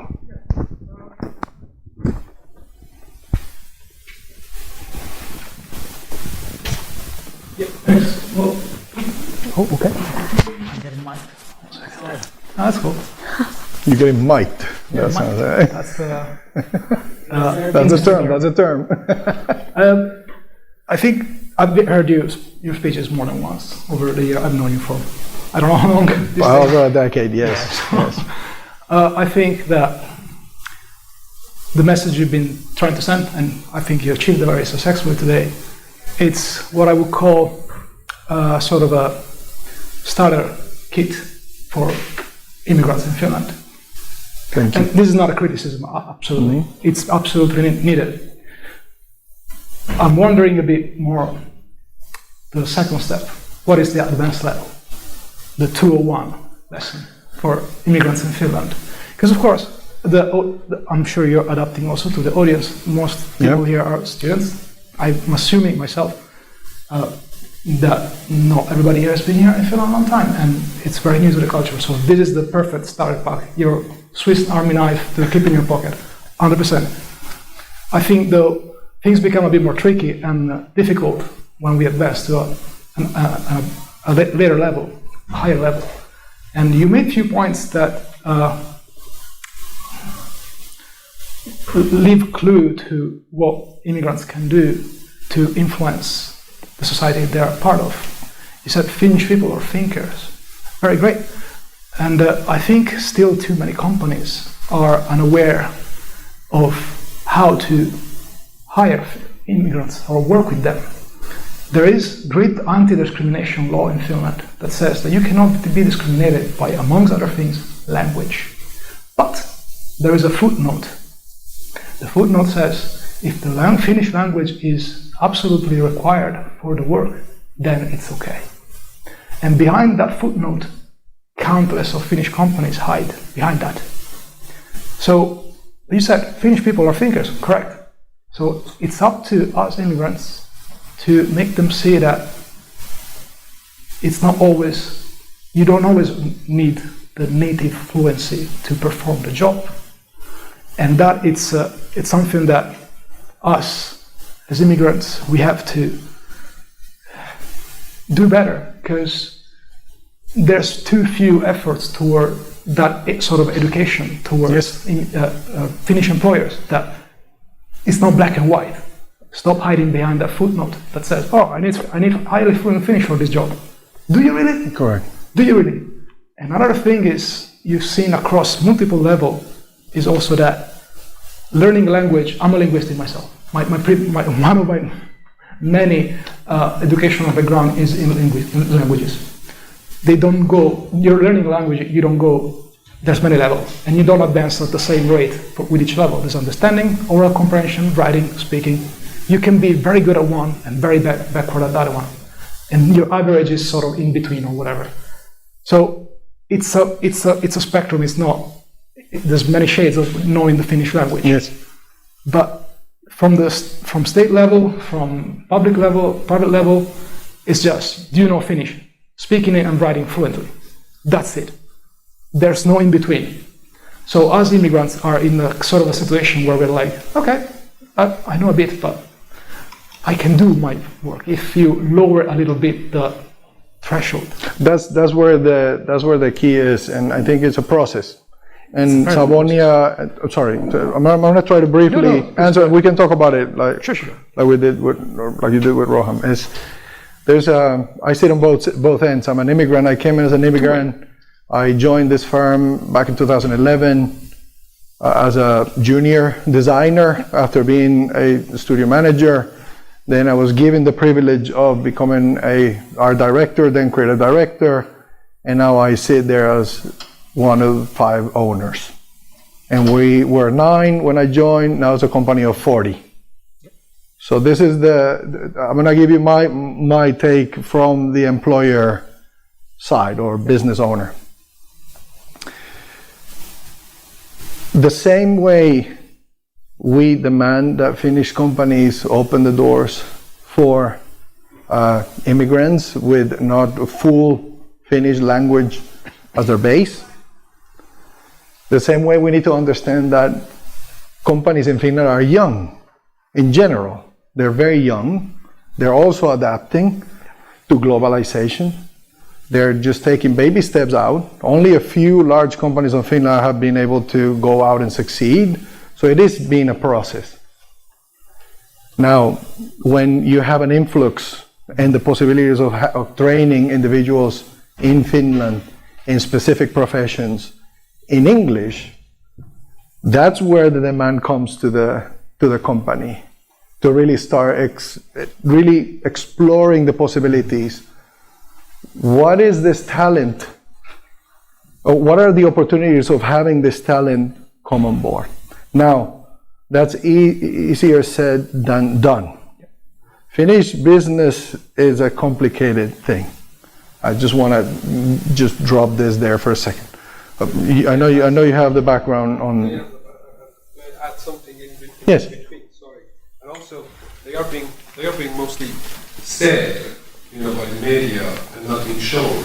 So again, it goes back also to the trust that they haven't seen any example. They have just been told. Yes. The Finnish company has been told. So that also adds to that. Yes. Complexity. And to cite you, Marco, because we've been in this grind for a while already. Yeah. And we've seen each other, we've worked together, we've done a lot of projects and things, and we know what the struggle is. I am in the position I am just because life allowed me to be there. So I don't know how to explain. I did not do anything special, but being myself and standing for what I believe, what has brought me to this place. Now, I feel strongly about hiring international talent because I once was one looking for a job. That doesn't mean that us as immigrants and English speakers, because that's perhaps the communication language besides all other languages that we have, that doesn't mean that companies need to kind of open the doors and, okay, yeah, everybody come in and we'll take you in. It's a huge risk, financial risk for companies to hire a person in Finland. If you don't know, read a little bit what it costs to hire a person in Finland. So, starting from that financial aspect is complicated. Then there's the other issues that Roham brought about the situation around the world. So there's a lot of factors that play into this. Fortunately, you have universities like Snellmannia and UEF who care and are doing whatever they can to bring us, the companies, closer to you. You didn't have that when you came here. I didn't have that. I met Johanna just because we needed to meet, and life is like that. But it is, let's not put it on the Finnish companies. That's what I'm not that I'm taking myself out of the equation, no. They have a set of rules that they need to live by and function by. Let's take it upon ourselves to continue to put the effort, to collaborate with these universities who are opening the doors, educating, bringing companies closer. Let's make ourselves relevant. That's the point. That's the point of this that I shared today. All as a group, not just you or you or you. All of us. This is what we can do together. Is we make ourselves relevant. Johanna just shared with me one thing. Sorry, and I know we're running out of time. She was surprised by the fact that the Savonia students, or the majority of the Savonia students, are not here. And they dare to complain that, oh no, it's so difficult to find jobs. These people, they don't get us. So, my point, if you're not in the ring, then walk away and stop complaining. But if you're here and you show up, we have a much better chance to do something and to become relevant, and for companies to notice us and to to carry that message that we are willing to adapt. And that's what's going to buy us our way in. I mean, I know you're going through a hard time. I know. And we've been there with Roham and with you. And it hurts me because I'm a potential employer, but the reality is that I'm still an immigrant. And other people in my company make the decisions. So it's double pain. You know what I mean? 100%. So I don't want to excuse the company. I don't want to excuse us as immigrants not stepping in. This But was not about your company. no, I know. The pain is real. We embrace the suck and we move on. But thank you. You bring a really important point. Roham worked really hard on bringing these issues to the public. And hence the successful campaign that you run with those videos and showing the opportunity there is for companies to step in. It might take a while. In Finland, things take a while because they're thinkers. So they don't jump on things that fast. Yes? Pikkuhiljaa, exactly. Pikkuhiljaa. Thank you so much. I hope that you remember. What were the 3 words? Huh?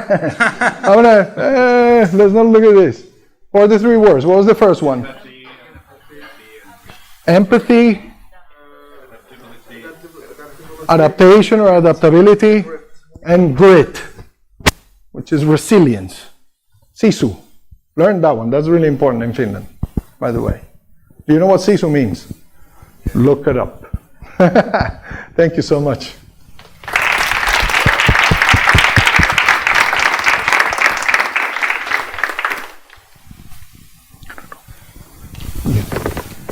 Oh, wow. This is wonderful. Thank you so much. Appreciate it. Wait. Thank you.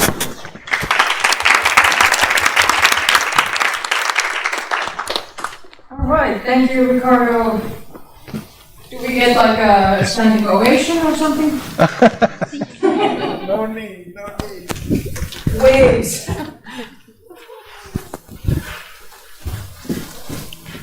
All right, now we're getting closer to our networking time.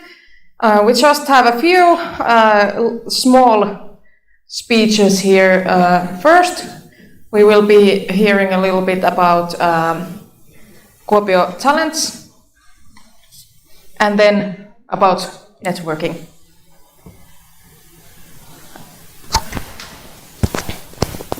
I know we are a few minutes behind the schedule, but hopefully everyone has time to stay a little longer.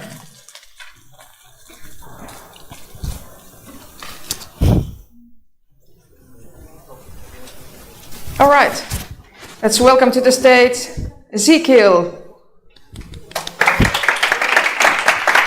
Yes, thank you so much.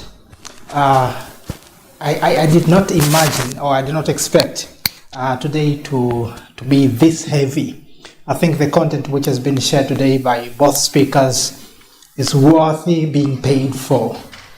I've followed some sessions and people pay hundreds of dollars or euros to attend seminars or events like this. And maybe just to summarize what I've learned today, now I can only recall the few statements from the last speaker, that to stand out you have to be relevant.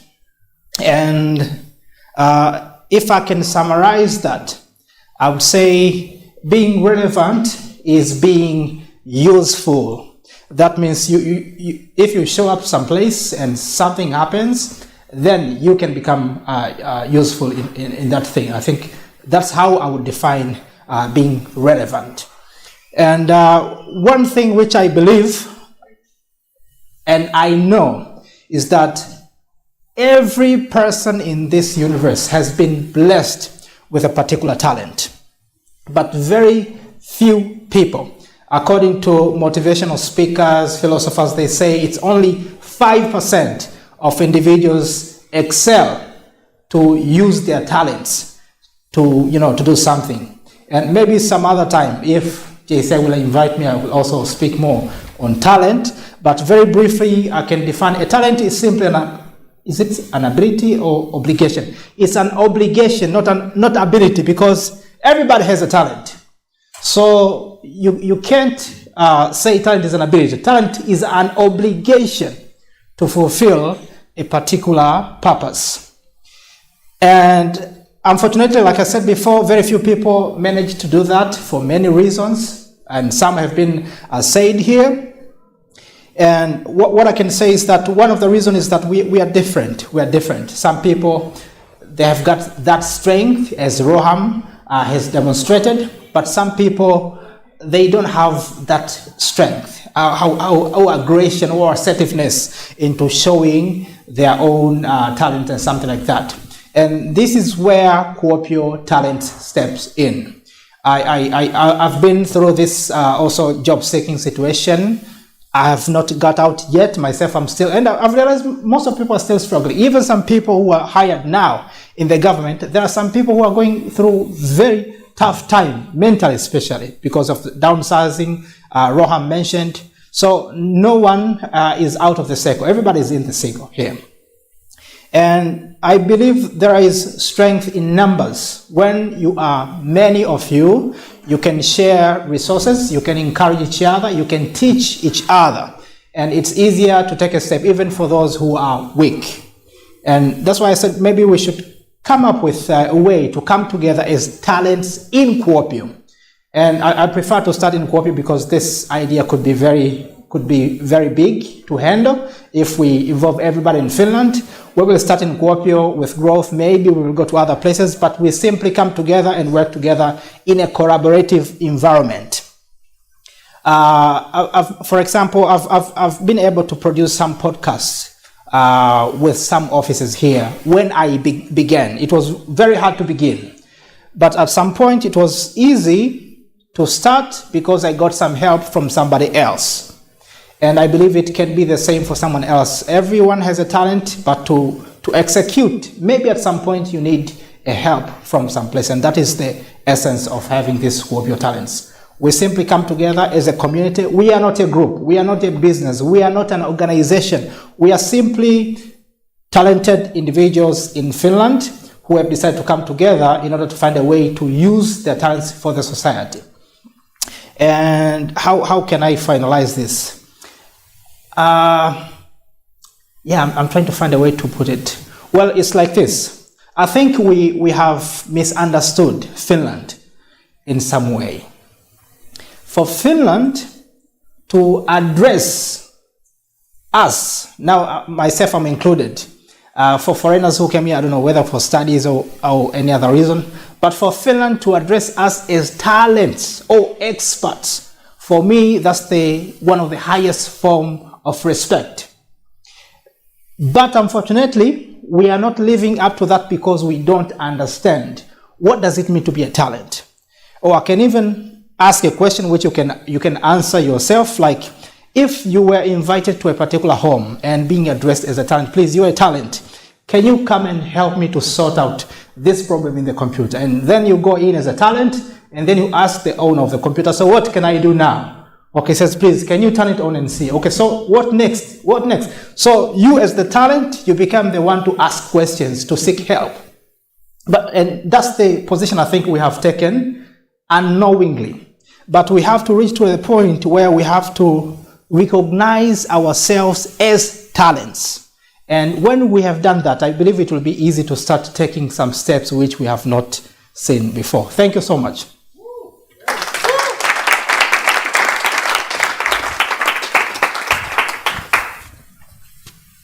That's perfect.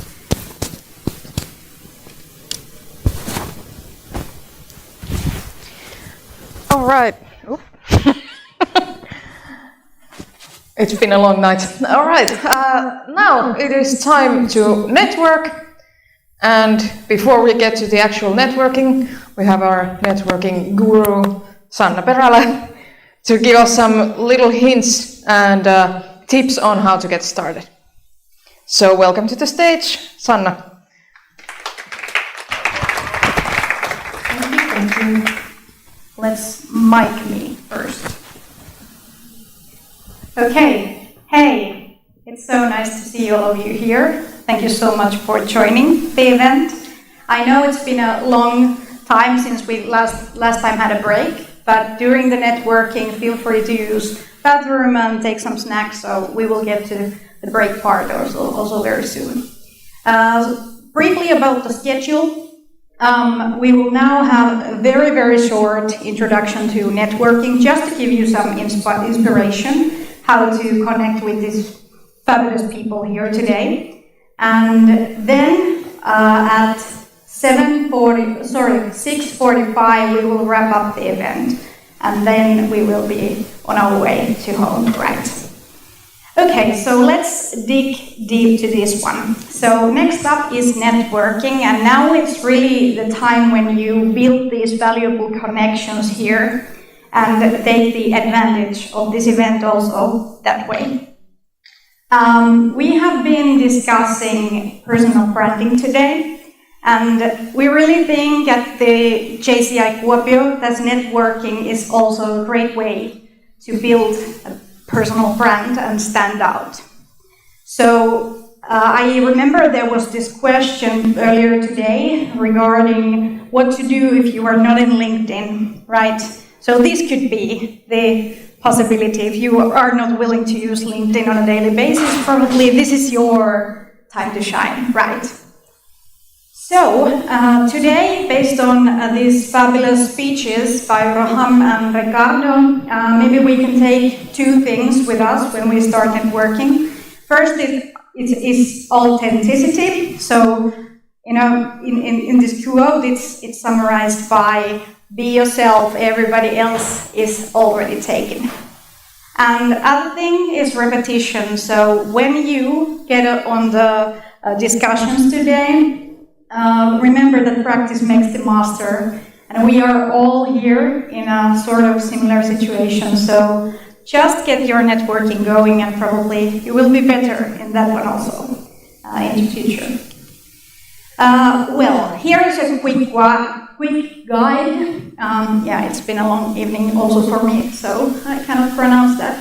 Okay, so first of all, this is kind of a non-brainer. So first, introduce yourself. And a little tip about that is that think about your goals. What are you aiming for by building these connections? And think also about positioning. So what is the thing you want to be remembered of from this event? Ask questions is the second thing, and start preferably with what, how, and why to use these open-ended questions. And I believe also Ricardo was talking about this active listening, and it's something I think we all can practice here today. Really, try to get to know the people you are discussing with. And the other tip is that try to find some common interest, because it helps you to create a genuine bond with this other person.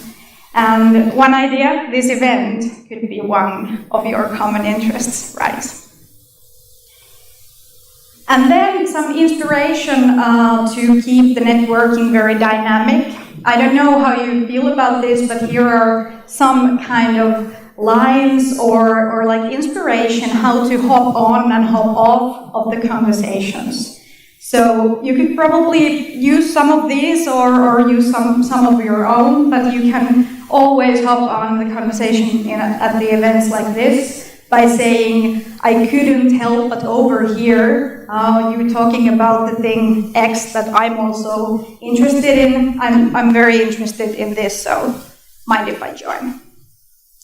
And of course, hopping off, I think, I don't know if some other cultures have the same thing, but as a Finn, it's always a little bit difficult to hop off the conversation.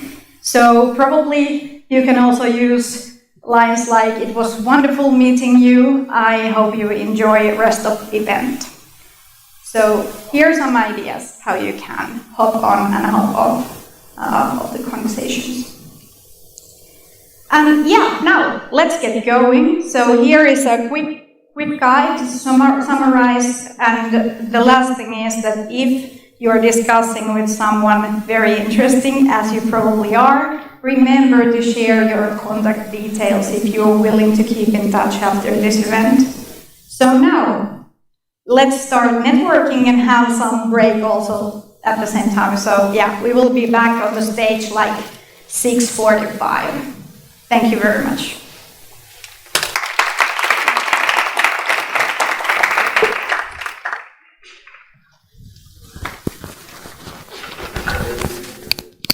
All right, third time is the charm, right? Before we start heading home, we want to thank our fantastic keynote speakers, of course, Ricardo, Roham, organizing partners, and the project team. So, Roham and Ricardo already got their presents, so now we would like to have on the stage Talent Hub Eastern Finland and Marko.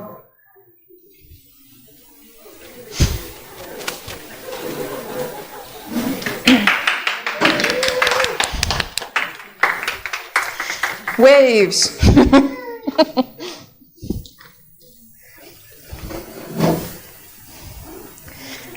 Thank you for letting us make this happen, and thank you for being here. Thank you for everybody.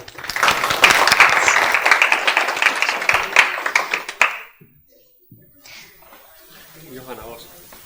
And thank you, Johanna, as well.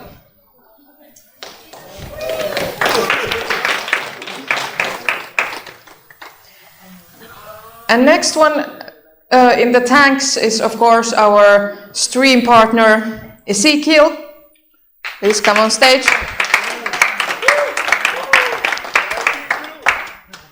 And remember to follow Kuopio Talents and join the community. Thank you so much. Thank you.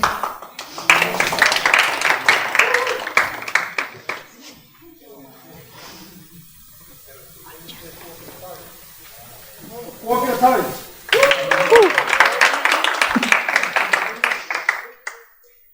And then, of course, the biggest thanks goes to our lovely organizer, without whom this event would not have happened, and who did pretty much everything that you can see here. Come on stage, Sanna Perälä.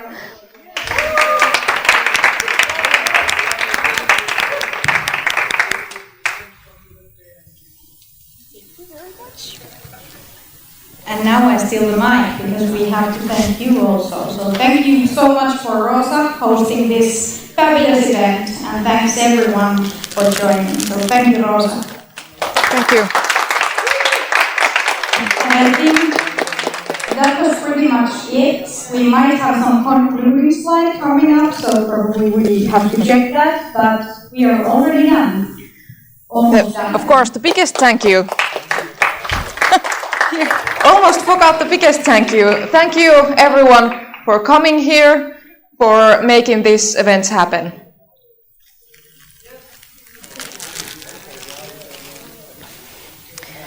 And of course, someone already asked this, when is the next event? Next Global Talent Day will be back in 2025, probably at the start of the year. And for that, we of course need your feedback so we can make the next event even better. So please fill out the short questionnaire before you leave. Any tips or any tricks you have, any feedback is highly appreciated. I feel nauseous, believe me. Never had a lot of shit come easy. Had to work hard, struggle just to be me. Had to rise up just so they could see me. Did what I had to do just to feed me. And what was left over I put towards my dreaming. But the only thing in life that has meaning are the things you gotta work for, believe me. Take into your hands a plan, your own hands can land your own brand. And damn, I feel like no one takes accountability. They want the credibility.